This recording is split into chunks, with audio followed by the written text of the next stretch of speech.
안녕하세요 여러분. 신기술 전문 채널 뉴테크월드의 진행자 마스코트입니다.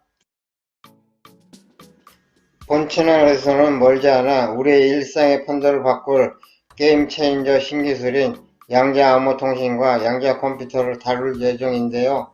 그 전에 이 신기술의 바탕이 되는 양자 역학에 대해서 설명드리겠습니다. 양자 역학은 물리학의 한 분야인데요. 지금까지 물리학의 발전 과정을 살펴보겠습니다. 물리학이 여러 물리학으로 세분되지만 크게 나누어 보면 뉴턴 역학에서 상대성 이론으로 다시 양자 역학으로 발전해 왔습니다.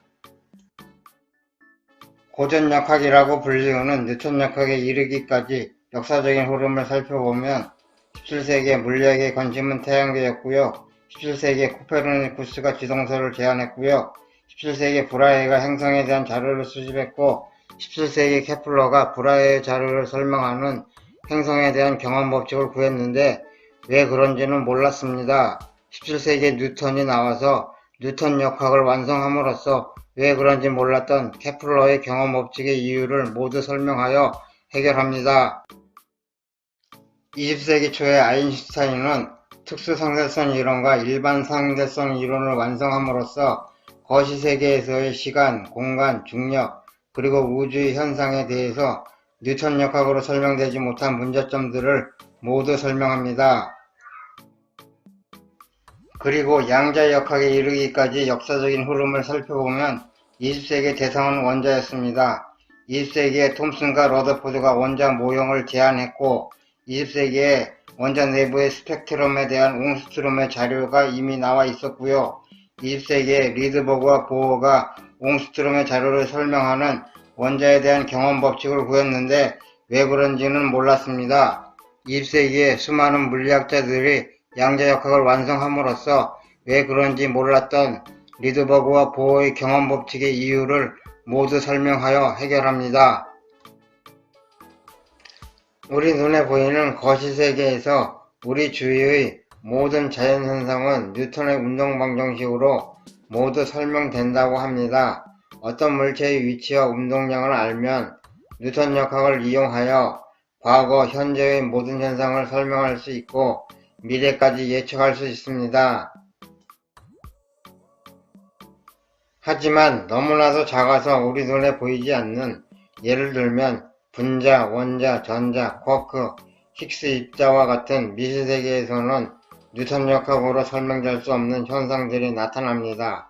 그래서 원자 내부와 같은 미시세계의 현상들을 설명하기 위해서 수많은 물리학자들이 연구에 연구를 거듭해서 현대에 와서 양자 역학이 완성되었습니다. 역사적으로 양자 역학의 발달 과정을 살펴보면 왜 그런지 이유를 모르면서 어떤 물리학자가 어떤 실험 결과를 내놓으면 그 후에 이 실험 결과에 대해 왜 그런지 이유를 모르면서 다른 물리학자가 어떤 이론을 만들면 그 후에 또 다른 물리학자가 이 이론을 입증하는 실험 결과를 내놓는 과정을 반복하면서 현대에 와서 양자 역학이 완성되었습니다. 완성된 양자 역학 현상에 대해서도 많은 수의 현대의 물리학자들도 왜 그런지 이유를 모르는 경우가 많습니다. 이럴 정도로 양자 역학은 난해합니다. 그래서 본 채널의 시청자분들께서는 완성된 양자 역학의 현상에 대해서 이유를 묻지 않고 그냥 받아들이셔야 양자 역학을 알기 쉽고 이해하기 쉽습니다. 양자는 물질 가운데 더 이상 쪼갤 수 없는 에너지 알갱이를 말하는데요. 광자, 전자, 쿼크, 타우, 뮤, 힉스 입자 등등 총 17개의 소립자가 양자에 해당합니다. 영어로는 단수로 퀀텀, 복수로 퀀터입니다. 20세기 초에서 지금에 이르기까지 수많은 물리학자들의 연구가 쌓여서 완성된 양자 역학에 따르면 양자 역학은 주로 더 이상 쪼갤 수 없는 비에너지 알갱이인 광자와 더 이상 쪼갤 수 없는 에너지 알갱이인 전자에서 일어나는 현상을 다룹니다. 광자와 전자는 둘 다 파동의 성질과 입자의 성질을 모두 같습니다. 원자 내부에서 전자는 원자핵을 중심으로 띄엄띄엄 떨어진 에너지 양으로 존재하고 불연속적으로 디지털적인 움직임을 보입니다. 이렇게 불연속적으로 디지털적인 움직임을 보이는 것을 양자역학에서는 양자화되었다고 말합니다. 이러한 양자화 현상은 뉴턴역학에서는 절대로 일어나지 않는 현상입니다. 원자는 원자핵과 전자로 이루어져 있고, 원자핵은 양성자와 중성자로 구성되어 있고, 다시 양성자와 중성자는 쿼크로 구성되어 있다는 것을 현대 물리학은 밝혀냈습니다. 원자의 크기는 10의-10승 1옹스트럼이고 1옹스트럼은 10분의 1 나노미터입니다. 원자핵의 크기는 10의-15승 1페르미이고요. 양성자와 중성자의 크기는 같고 양성자의 크기에 대해서는 물리학계에서 논란이 있습니다. 전자의 크기는 아직 알 수가 없는데 현대 이론 물리학계에서는 이 문제를 해결하기 위해 연구를 이어가고 있습니다. 양성자와 중성자의 무게는 같은데 1.67 10의-27승이고 전자 한 개의 질량은 9.11 10의-31승 kg으로서 양성자 질량의 1840분의 1입니다.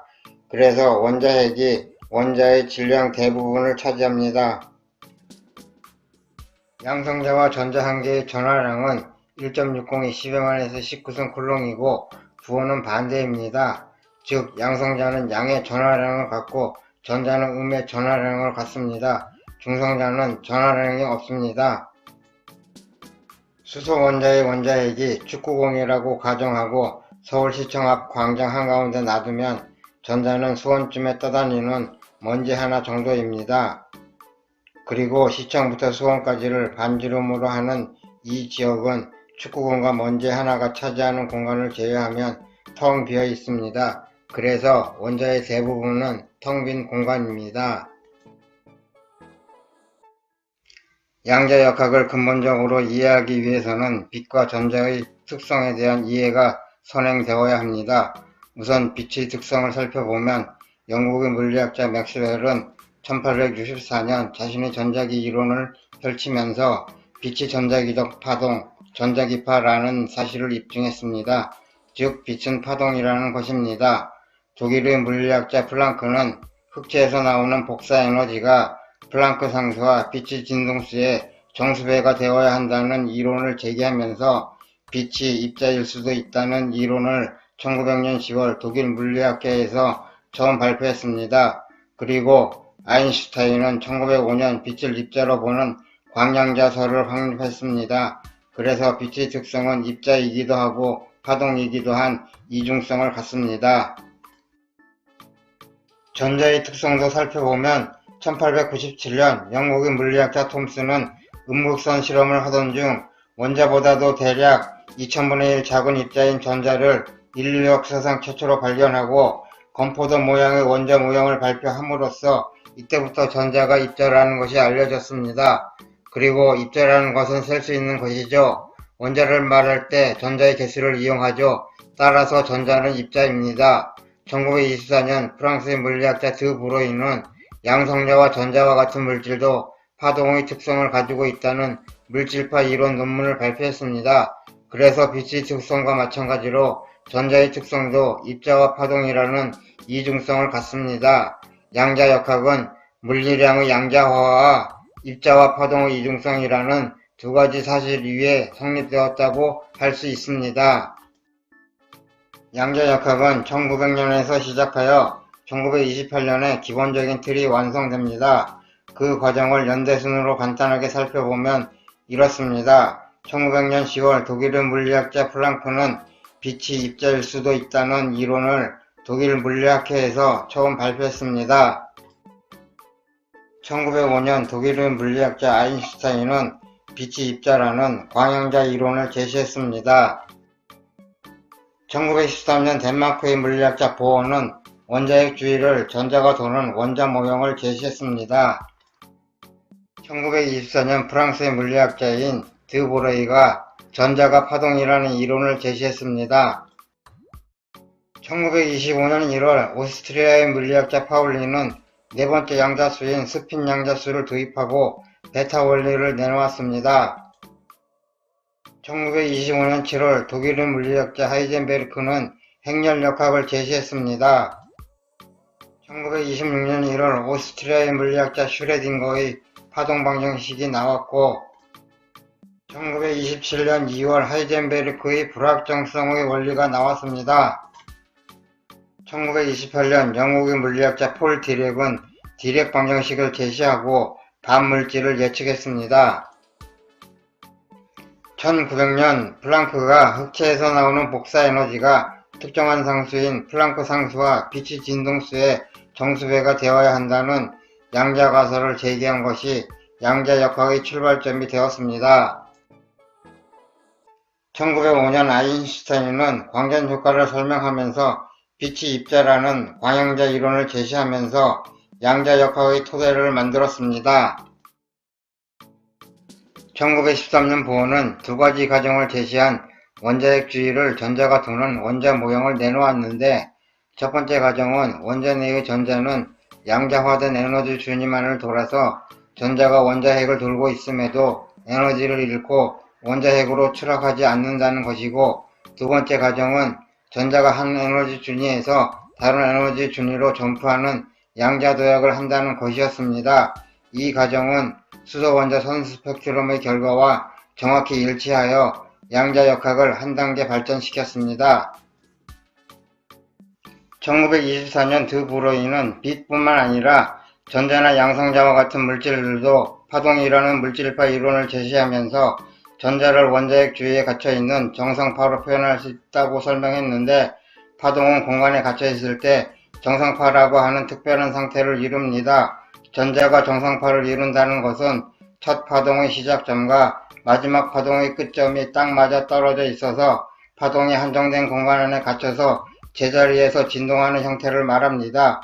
정상파는 특정한 값의 파장, 즉 진동수만을 가질 수 있습니다. 결국 전자가 원자핵에 들러붙지 않고 그 구조를 유지하는 것은 전자가 정상파를 이루었기 때문입니다. 실제로 원자에서 전자의 파동은 정상파를 이루는 특정 진동수만을 가집니다. 원자에서 에너지는 진동수의 정수배에 비례하므로 원자는 진동수의 정수배인 띄엄띄엄한 에너지만 가질 수 있습니다. 드 브로이에 의하면 원자에서 전자가 존재하는 에너지 준위, 즉 전자껍질은 소리굽새처럼 정상파의 고유 진동수를 가진 공명통, 울림통으로 작용한다는 말입니다. 좀 더 자세히 설명하자면 드 브로이에 의하면 전자껍질은 전자라는 가상의 입자가 돌고 있는 장소가 아니라 공명에 의해 빛 또는 전자라는 파동이 발생되는 장소라는 것입니다. 보어 모델이 발표된 1913년 이후 10년 동안 양자론의 연구는 양자수에 집중되어 있었습니다. 전자의 상태를 설명하기 위해 몇 개의 양자수가 필요한 것인가 라는 질문에 대해 파울리 이전에는 주양자수 N, 방위양자수 L, 자기양자수 M 세 가지였지만 1925년 1월 파울리의 제안에 의해 새로운 양자수인 스핀 양자수 S가 하나 추가되었습니다. 파울리가 추가한 양자수는 전자의 스핀 상태를 가리키며 전자에는 두 개의 스핀 상태가 존재하며 각 상태는 스핀 양자수 플러스 2분의 1, 마이너스 2분의 1로 나타낼 수 있습니다. 파울리의 베타 원리는 한 원자 속에 네 가지 양자수가 모두 똑같은 두 전자가 있을 수 없다는 것입니다. 다르게 설명하자면 원자 속 전자는 공간적으로 한 양자 상태에 한 개의 전자만이 들어갈 수 있다는 것입니다. 파울리의 베타 원리는 양자 상태에서만 나오는 특수한 현상입니다. 그때까지 알고 있던 지식에 베타 원리 한 줄을 더하자 원소의 주기율표를 이론적으로 완전히 설명할 수 있게 되었습니다. 주기율표의 모양과 원소의 배열 순서를 근본에서 결정하는 것이 바로 베타 원리입니다. 베타 원리는 우주에 존재하는 모든 원자의 구조를 그려낼 수 있는 유일하고 결정적인 원리입니다. 이 원리에 따르면 각 전자껍질의 전자수는 각 전자껍질의 양자 상태에 따라 결정되고 바로 2, 8, 18, 32가 되는 것입니다. 이후 다양한 과학자들의 연구를 통해 전자처럼 반정수의 스핀을 갖는 입자는 페르미온으로 정의 명명되었고, 광자처럼 스핀이 정수값을 가져 하나의 상태에 동일한 종류의 입자가 여럿 있을 수 있는 입자는 보선으로 정의 명명되었습니다. 스핀이란 용어는 고전 입자 물리학에서 유래된 용어로서 편의상 자전 스핀이라 명명했을 뿐 고전적인 의미의 자전 운동이 아닙니다. 스피는 분명 자기성립자 모멘트이지만 전자가 자전을 해서 생기는 것이 아니라 원래부터 고유하게 가지고 있는 것입니다. 이렇게 전자가 고유하게 가지는 스핀이라는 특성 때문에 전자는 고전역학으로는 설명할 수도 이해할 수도 없는 양자역학적 존재입니다. 스핀은 질량, 전하와 함께 물질이 가지고 있는 가장 근본적인 성질이지만 우리 일상적인 감각으로는 전혀 경험하지 못하는 물리량입니다. 1925년 하이젠베르크는 전자의 궤도를 포기하고 오직 관측 가능한 물리량만으로 양자역학을 기술해야 한다는 아이디어가 떠올랐습니다.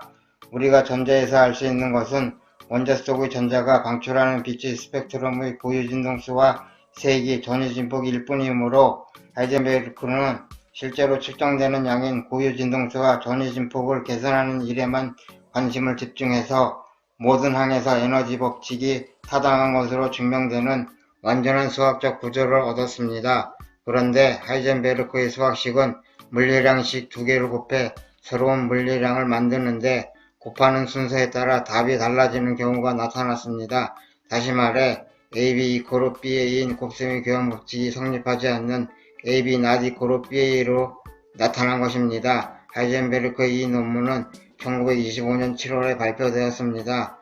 1925년 물리학자 막스 보르는 교환 법칙이 성립하지 않는 하이젠베르크의 수학식이 행렬임을 알아차리고 보르는 요르단과 함께 행렬을 이용해서 하이젠베르크의 계산을 체계적으로 발전시킨 논문을 발표했고 여기에 하이젠베르크가 다시 합류해서 세 사람이 또 한편의 논문을 완성해서 이 세 논문을 통해 새로운 역학체계가 구축되었습니다. 물리량을 행렬로 표현했기 때문에 이들의 이론은 행렬역학이라고 불렸습니다. 보어는 원자 스펙트럼의 진동수를 구하는 방법을 찾았지만 원자 스펙트럼의 세기, 전위진폭은 구하지는 못했습니다. 행렬역학의 운동 방정식은 에너지 보존 법칙을 만족시키고 보어의 원자 스펙트럼의 진동수와 전위진폭을 구했습니다. 오스트리아의 물리학자 슈레딩거는 드 브로이의 물질파 이론에서 착안하여 전자를 파동으로 다루어 전자의 상태를 나타내는 파동함수를 구할 수 있는 방정식을 찾아내기로 결심하고 연구한 결과 1926년 1월에 전자의 파동성을 기술한 파동방정식을 세상에 발표합니다. 슈레딩거 파동방정식은 전자와 같은 입자들의 물리량에 대한 정보를 가지고 있는 파동함수를 구할 수 있는 미분 방정식입니다. 어떤 조건 하에서 전자가 운동하고 있을 때 슈레딩거 방정식에 이 조건을 대입하여 해를 구하면 전자가 어떤 물리량을 가지고 어떻게 운동하고 있는지에 대한 정보를 가지고 있는 파동함수를 구할 수 있습니다. 그래서 슈레딩거 방정식을 이용하여 전자의 파동함수를 구하고 그 파동함수로부터 물리량들을 계산하는 것입니다. 슈레딩거는 자신의 방정식을 풀어 얻어낸 파동함수로부터 전자는 파장의 정수배에 해당하는 에너지만을 가지고 있었으며 수소 원자의 에너지 값을 정확하게 구할 수 있다는 것을 보여주었습니다. 슈레딩거는 1926년 5월에 발표된 세 번째 논문에서 자신의 파동방정식이 하이젠베르크의 행렬방정식과 수학적으로 등가임을 증명했습니다. 행렬역학과 파동역학은 동등한 이론입니다. 즉 두 이론은 근본적인 이론을 하나는 행렬이라는 형태로 표현한 것이고 다른 하나는 미분 방정식이라는 형태로 표현한 것입니다. 이후 1년이 채 안되는 기간에 물리학자들은 헬륨 원자 등 무거운 원자에 대해서도 파동 방정식이 올바른 해답을 제공한다는 사실을 확인했습니다. 이 방정식은 미지세계의 운동 법칙을 기술하는 양자역학의 토대가 되었습니다. 슈레딩거 방정식 혹은 파동 방정식으로 불리는 이 수식은 뉴턴의 운동 방정식과 더불어 과학사상 가장 위대한 방정식 중의 하나로 평가됩니다. 슈레딩거는 자신이 파동함수를 만들고도 파동함수가 물리적으로 무엇을 의미하는지 몰랐으며 그저 파동함수를 통해 양자역학을 계산할 수 있다는 것만 알고 있었습니다. 이후 1926년 10월 막스 보른에 의해 파동함수의 절대값 제곱이 전자의 존재 확률을 나타내는 것으로 이해가 되었습니다. 입자와 파동은 물리학에서 전혀 다른 개념입니다. 입자는 하나의 알갱이가 다른 알갱이와 상호작용해서 에너지와 운동량을 주고받는 존재이고 질량과 속도, 위치에 따른 에너지, 운동량과 같은 물리량을 가지고 있습니다. 반면 파동은 공간의 한쪽에서 생긴 교란이 다른 부분으로 퍼져나가는 모양을 가리키고 굴절, 반사, 회절, 간섭을 일으키는 성질이 있으며 파장과 주기, 진동수, 진폭과 같은 물리량을 가지고 있습니다. 따라서 우리 눈에 보이는 거시세계, 관측세계, 경험세계에서 파동과 입자가 서로 같은 것이 될 수 없습니다. 드보르의 관계식, 파장 이코로 프랑크 상수 분해 운동량에 의해 물질이 갖고 있는 파동으로서의 파장과 물질로서의 운동량이 서로 반비례합니다. 거시세계에서 보이는 물체들은 입자와 비교했을 때 질량이 훨씬 크기 때문에 뉴턴 방정식 F는 ma에 의해 그 운동량 역시 미시세계에서 보이는 것에 비해 극한에 가깝게 커지게 됩니다. 물질이 갖고 있는 파동의 성질은 입자의 운동량에 반비례하게 되므로 이때 파동으로서의 성질은 파장과 주기가 0에 수렴하게 됩니다. 따라서 거시세계에서는 물질의 파동성을 관측할 수 없게 됩니다. 일상생활에서 많이 접하는 물체는 입자성이 매우 우세하기 때문에 뉴턴 방정식으로 물체의 운동을 설명할 수가 있었습니다. 하지만 원자, 분자 및 고체 내의 전자들과 같은 미시세계에서는 입자가 파동처럼 운동하기 때문에 입자의 운동을 논할 때 입자의 파동성을 무시할 수가 없습니다. 뉴턴의 운동 방정식이 야구공의 궤도를 정확히 맞추고 인공위성의 궤도를 정확히 알아맞추는 것과는 달리 미시세계를 지배하는 방정식은 그러나 전자의 궤도를 똑부러지게 정확히 알아내는 것은 아니고 그 위치에 있을 확률만을 말해줍니다. 전자가 입자성과 파동성이라는 이중성을 내포하기 때문입니다.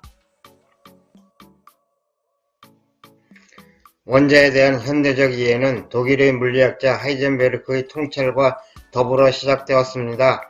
하이젠베르크는 1927년 2월에 불확정성의 원리라는 논문을 발표하였는데 원자핵 주위로 움직이는 전자는 어느 한순간에 정확한 위치와 운동량을 동시에 측정하는 것은 불가능하다는 내용이었습니다.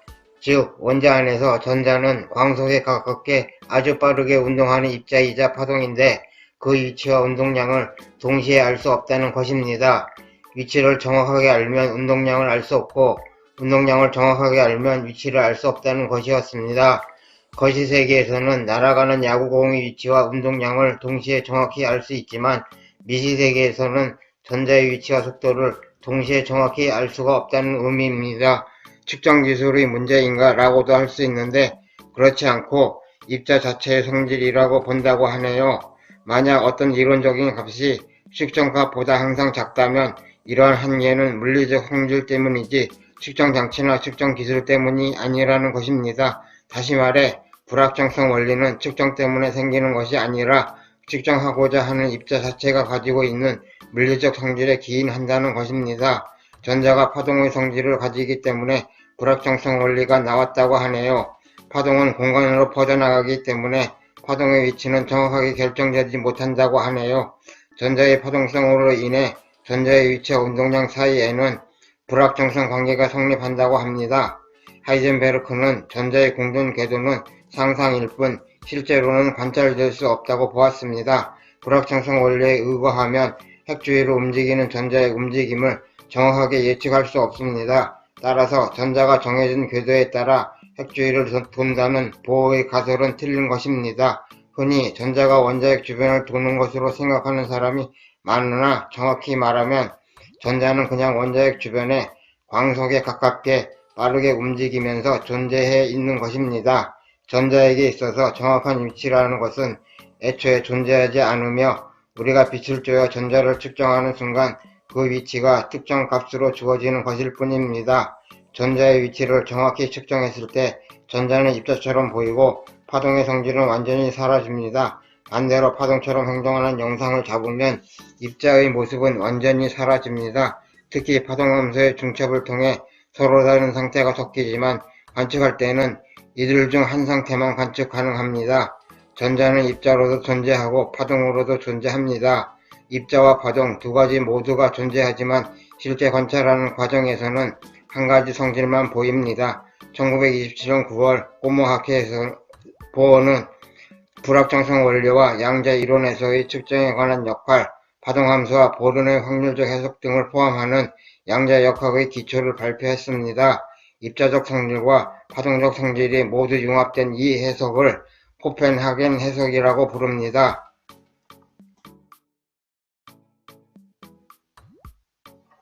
실험을 통해 발견된 여러가지 성질을 설명할 수 있는 원자 모형을 제시하고 이 모형을 바탕으로 원자의 새로운 성질을 예측합니다. 그러다가 기존의 원자 모형으로 설명할 수 없는 새로운 성질이 발견되면 이 성질까지를 설명할 수 있는 새로운 원자 모형을 찾습니다. 이러한 흐름으로 현대의 원자 모형이 나오게 되었는데요. 보어의 궤도 모형과 현대의 원자 모형과의 가장 큰 차이점은 확률입니다.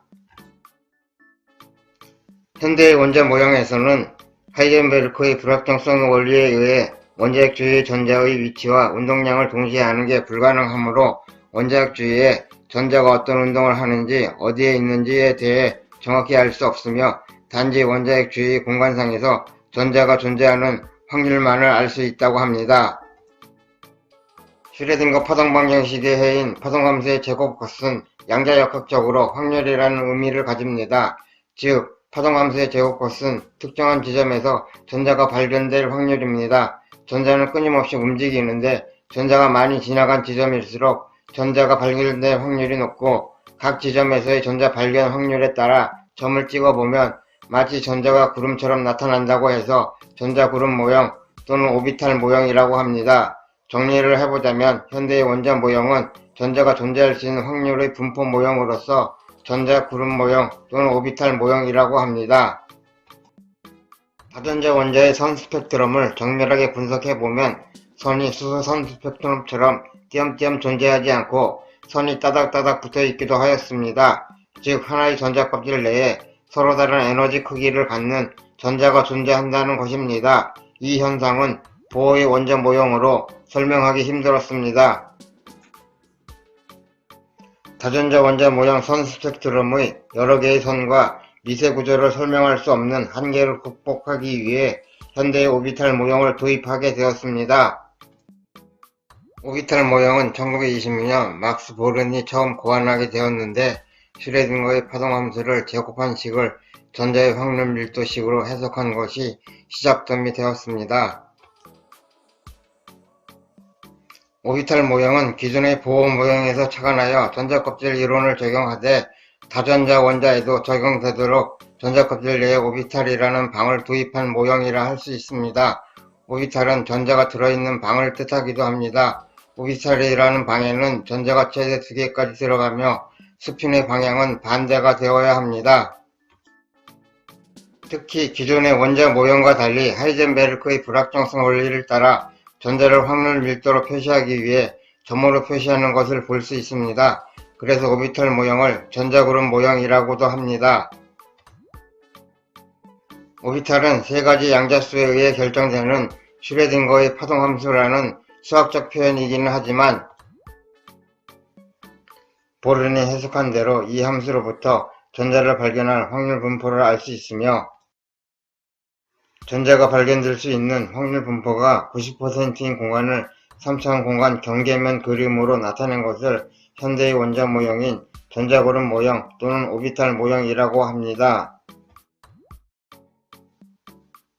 양자수와 오비탈을 이용하여 현대의 원자 모형을 설명할 수 있습니다. 양자수란 전자구름의 크기, 전자구름 모양, 전자구름의 방향성, 전자의 스핀을 나타내는데 총 4개로 주양자수, 부양자수, 자기양자수, 스핀 양자수로 이루어져 있습니다. 그런데 수소나 수소골 원자의 오비탈은 파동함수나 슈레딩거 방정식을 통해 정확하게 나타낼 수 있지만 헬륨 이상의 다전자 원자들의 경우에는 양성자도 많고 전자도 많아 이들 입자 사이에 작용하는 인력과 trọng力이 복잡하게 작용하기 때문에 다전자 원자, 즉 수소나 수소골 원자를 제외한 모든 원자들은 슈레딩거 방정식을 풀 수 없습니다. 그래서 다전자 원자의 파동함수는 수소나 수소골 원자의 파동함수와 유사하게 만듭니다. 그렇게 해서 다전자 원자의 경우에는 수소나 수소골 원자와 비슷하다고 간주하여 오비탈을 나타냅니다. 사실상 수소의 오비탈이 모든 원자들의 오비탈의 기준이 되어 원소 주기율표상의 오비탈을 나타냅니다. 그래서 수소 원자를 기준으로 각 원자의 오비탈을 나타내보면 수소에서 다전자 원자까지 각 원자는 세 가지 양자수, 즉 주양자수 N, 방위양자수 L, 자기양자수 M의 조합에 따라 오비탈의 모습이 달라지는데요. 여기서 주양자수는 N은 1, 2, 3, N이며 오비탈의 크기, 즉 전자껍질로서 전자의 에너지를 나타내고요. 방위양자수는 L은 0, 1, 2, N-1이며 오비탈의 모양, 즉 구인지 R형인지 크로버 모형인지를 나타내고요. 자기양자수는 M은 -L, -2, -1, 0, 1, 2, 플러스 L이며 오비탈의 방향을 나타냅니다. 오비탈은 오비트, 궤도, 플러스 A의 뭐뭐스러운의 합성어로 궤도스러운이라는 뜻이지만 우리에게 익숙한 원형, 타원형의 행성 궤도 같은 것하고는 많이 다르고요. 말하자면 실제 궤도는 아니지만 그와 매우 흡사한 형태와 특징을 보여줍니다. 지금 보고 있는 이 모습이 주양자수 N, 방위양자수 L, 자기양자수 M의 조합에 따라 바뀌는 모든 원자의 전자가 존재할 확률 분포의 모습, 즉 전자 그룹 모습, 다시 말해 오비탈의 모습, 결국 현대의 원자 모형입니다. 1928년 폴 디렉은 특수상대성 이론과 양자역학을 접목해 상대론적 양자론, 즉 디렉 방정식을 만들어 사람들의 찬탄을 불러일으켰습니다. 디렉 방정식은 스핀이 2분의 1인 페르미온을 나타내는 상대론적 양자 파동 방정식입니다. 디렉 방정식으로 전자가 입자이면서 파동이라는 것이 동시에 설명됩니다. 이 식을 풀 때 나온 딜레마를 해결하는 과정에서 1931년 반입자의 개념을 생각했고, 이듬해 미국의 실험 물리학자 칼 앤더슨이 우주선에서 반전자, 양전자를 발견함으로써 물리학계를 경악시켰습니다. 디렉의 방정식은 전자의 움직임을 나타내는 파동함수와 물질의 양자적 성질을 결정하는 플랑크 상수, 그리고 상대성 이론에서 다루는 빛의 속도를 모두 담고 있습니다. 그래서 디렉 방정식은 모든 속도에서의 전자의 움직임을 완벽히 예측합니다. 슈레딩거 방정식은 양자 세계를 다루지만 빛의 속도보다 느리게 움직일 때만 적용이 된다는 한계를 갖고 있었습니다. 그렇기 때문에 빛에 가까운 속도로 움직이는 입자를 다루기 위해서는 상대성 이론과 양자역학이 합쳐진 새로운 이론이 필요했습니다. 디렉이 이를 해결할 수 있는 방정식을 만들었는데요. 이 디렉 방정식은 방정식에 행렬을 도입하는 방식으로 만들었습니다. 이 방정식의 결과값을 보면 양의 에너지인 전자를 얻으면 음의 에너지인 전자를 얻는다는 것을 알 수 있습니다. 하지만 사람들은 음의 에너지를 가지는 전자값을 보고 존재할 수 없다며 디렉 방정식을 무시하였습니다. 수학적으로 발생하는 예외값일 뿐이라고 생각한 것입니다. 하지만 디렉은 이를 설명할 수 있는 방법까지 만들었습니다. 바로 디렉의 바다입니다. 디렉의 바다는 음의 에너지를 가진 전자들이 우주의 모든 곳에 가득 차 있다고 생각하는 것입니다. 다시 말하면 파울리의 베타 원리를 충족시키기 위해서 모든 위상에 음의 에너지를 가진 전자들이 있다고 생각하는 것입니다. 여기에 음의 에너지를 가진 전자로 가득한 디렉의 바다에서 빛을 가하게 된다면 음의 에너지를 가진 전자들 중 하나의 전자가 빛의 에너지를 흡수하고 높은 에너지 상태가 되어 양의 에너지를 가진 보통의 전자가 될 것입니다. 이때 디렉의 바다에서 전자 하나가 빠지게 되면서 구멍이 생기게 될 것입니다. 전자가 하나가 빠지며 마이너스 전하가 없기 때문에 구멍은 플러스 전하가 됩니다. 이 구멍이 바로 반입자인 양전자라고 설명합니다. 진공의 우주에 특정 에너지 이상의 전자기파를 쏘게 된다면 그 자리엔 두 개의 입자가 생성된다는 것을 유추해 볼 수 있습니다. 바로 마이너스의 전하를 지닌 전자와 질량, 전하량 등은 같지만 플러스의 반대 전하를 지닌 양전자 말입니다. 두 입자가 서로 만나게 되었을 때도 유추해 볼 수 있습니다. 앞서 에너지를 받고 양의 에너지 쪽으로 들던 전자는 다시 받은 에너지만큼의 전자기파를 방출하며 비어있는 음의 에너지 쪽으로 내려앉으려 할 것입니다. 쌍생성되었던 두 입자가 서로 만나 쌍소멸하며 전자기파로 변환되는 것을 관측할 수 있습니다. 반물질의 개념은 여기서부터 시작하게 됩니다. 디렉의 방정식에 의하면 양전자는 전자의 반물질이 되는 것입니다. 이것은 디렉의 방정식이 상대성 이론의 에너지 질량 등가 원리와도 통하는 것임을 뜻합니다. 에너지가 물질이 되고 물질이 에너지로 변환되는 것 말입니다. 디렉의 이 놀라운 생각은 이후 몇 가지 문제점들이 보완되어 현재 물리학 이론 중 가장 높은 정확도를 지닌 이론으로 발전되었으며, 칼 앤더슨이 관측하였던 반물질은 현재 입자 가속기를 통해 인공으로 만들 수 있게 되었고, 모든 종류의 기본 입자에 반물질이 존재한다는 것도 밝혀졌습니다. 양자전기역학이란 전자와 전자기장의 성질 및 상호작용을 양자론적으로 기술한 이론으로 이 세상 대부분의 자연현상을 설명할 수 있다는 점에서 중요한 역사적 의의를 갖습니다. 1960년대에 들어서면서 물리학자들은 맥스웰의 이론을 발전시켜 입자의 양자현상을 설명하는 양자전기역학을 탄생시켰습니다. 양자전기역학은 빛의 현상을 역학적으로 계산한 학문입니다. 리처드 파이만은 파이만 다이어그램을 이용해 양자전기역학을 재규격화했습니다.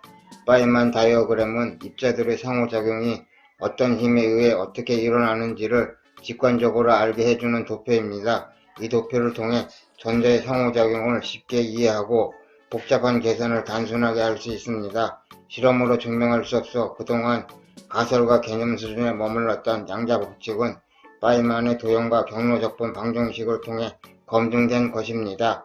양자전기역학은 지금까지 나온 물리학 이론 중 가장 정확한 이론으로 평가받습니다. 방사선과 중력만 빼고 오늘날 모든 자연현상은 양자전기역학으로 설명되기 때문입니다. 파이만은 1981년 꿈의 컴퓨터라는 양자컴퓨터의 개념을 제시합니다. 양자역학이 고전 물리학과 다른 특징적인 요소는 크게 세 가지로 요약될 수 있습니다. 첫째, 양자화로서 에너지, 운동량, 각 운동량 등의 성질들이 특정 값들에 제한되어 있습니다.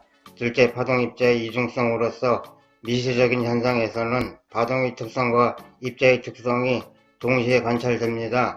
셋째, 불합정성 원리로서 전자의 위치와 운동량을 동시에 아는 것은 불가능합니다.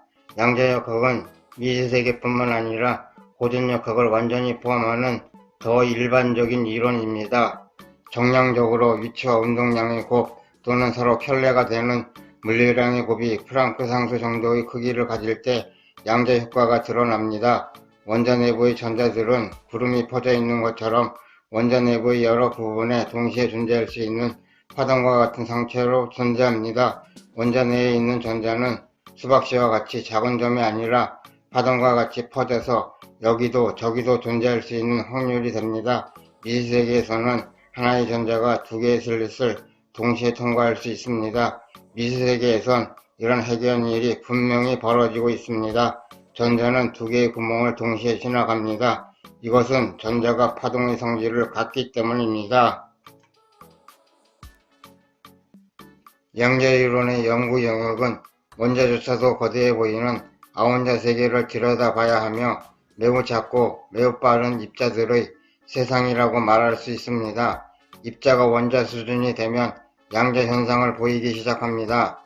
양자는 물리량의 최소 단위로 빛이나 전자, 이온 등을 말합니다. 양자란 어떤 특정한 입자를 가리키는 것이 아니라 이러한 원자 또는 원자보다도 작은 세상에서 양자 이론의 규칙을 따르는 모든 입자를 지칭합니다. 양자역학에서 중요한 개념인 중첩, 얽힘, 결맞음, 결어긋남에 대해서 설명드리겠는데요. 양자역학에서 파동이란 확률과 중첩, 그리고 얽힘을 의미합니다. 중첩에 대해서 설명하려면 먼저 드보르의 방정식, 파장 이꼬르 플랑크 상수분의 운동량을 알아야 합니다. 양자역학에서 파장은 여러 파동들의 중첩으로 생긴 수학적인 확률 함수인 파동함수로 나타날 수 있는데, 이 함수의 절대값의 제곱은 입자가 특정 위치에서 존재할 확률을 나타냅니다. 이것을 수소 원자에 적용해보면 전자는 파장을 가지며 이는 여러 파동들의 중첩으로 이루어져 있습니다. 그리고 각각의 파동들마다 특정 운동량을 지니며 이는 곧 수소 원자핵 주변을 움직이는 전자가 동시에 두 가지 이상의 운동량을 가진다는 의미가 됩니다.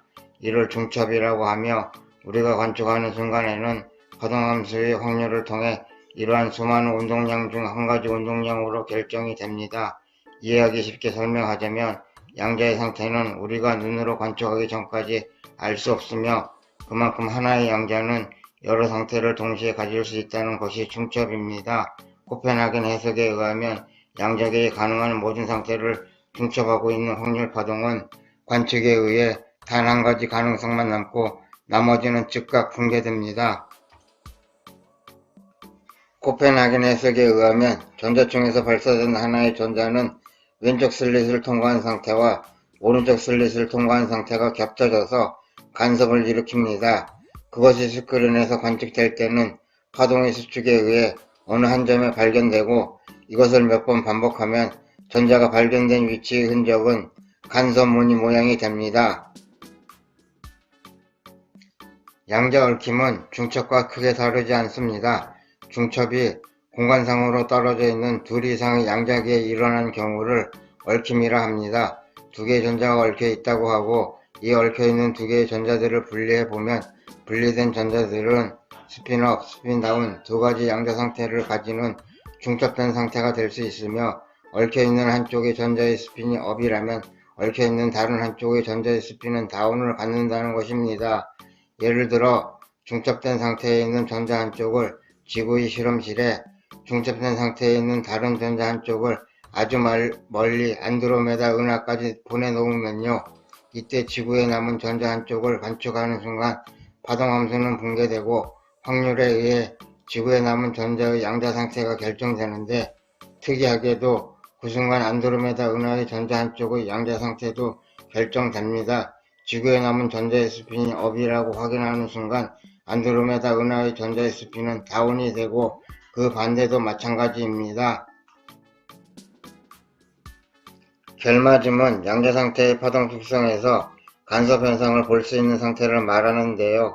결 어긋남은 양자계가 간섭 현상을 일으킬 수 있는 결맞음을 외부와의 상호작용을 통하여 잃어버리는 것을 말합니다. 예를 들어 전자는 파동처럼 행동하고 파동함수로 기술됩니다. 이들 파동은 양자 입자의 기면 행동의 하나인 간섭을 일으킬 수 있습니다. 입자의 간섭은 양자 역학의 가장 근본적인 성질인데 이 간섭을 가능하게 하는 양자계의 상태를 결맞음이라고 합니다.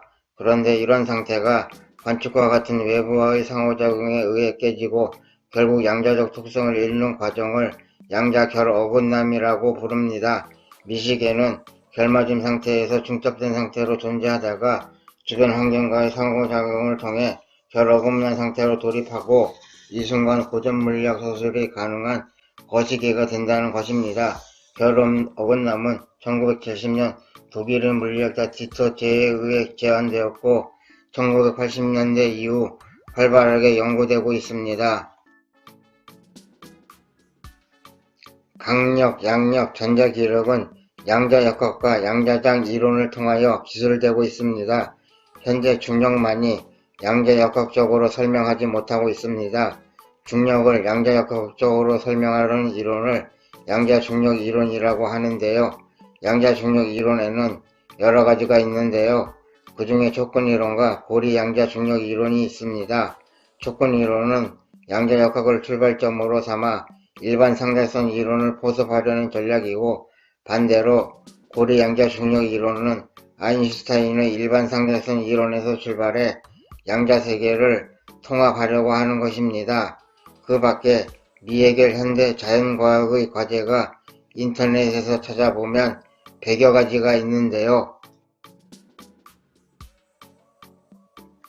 양자중력 이론과 미해결 자연과학 과제들을 본 채널을 시청하시는 청소년 대학생 여러분이 많은 관심을 가지고 해결한다면 아마 노벨상을 받을 것입니다. 예를 들어 파울리는 25살에 베타의 원리를 발표했고 폴 디렉도 26살에 디렉의 방정식을 발표했습니다. 하이젠베르크는 25살에 행렬역학을 27살의 불확정성의 원리를 발표했습니다. 우리 청소년 대학생 여러분도 이들처럼 할 수 있습니다. 노력해 주시기를 부탁드립니다. 양자역학의 대가 파인만은 양자역학을 이해하는 사람은 아무도 없다고 장담할 수 있다고 말했습니다. 그 밖에 대부분의 물리학자들이 비슷한 말을 합니다. 본 채널을 진행하는 저도 마찬가지입니다. 하지만 최선을 다해 양자역학을 알기 쉽고 이해하기 쉽게 설명해 보았습니다. 이상 신기술의 대중화에 앞장서는 신기술 전문 채널 뉴테크월드의 진행자 마스코트였습니다. 내용이 마음에 드셔서 구독, 좋아요를 눌러주시면 제게 큰 힘이 됩니다. 감사합니다.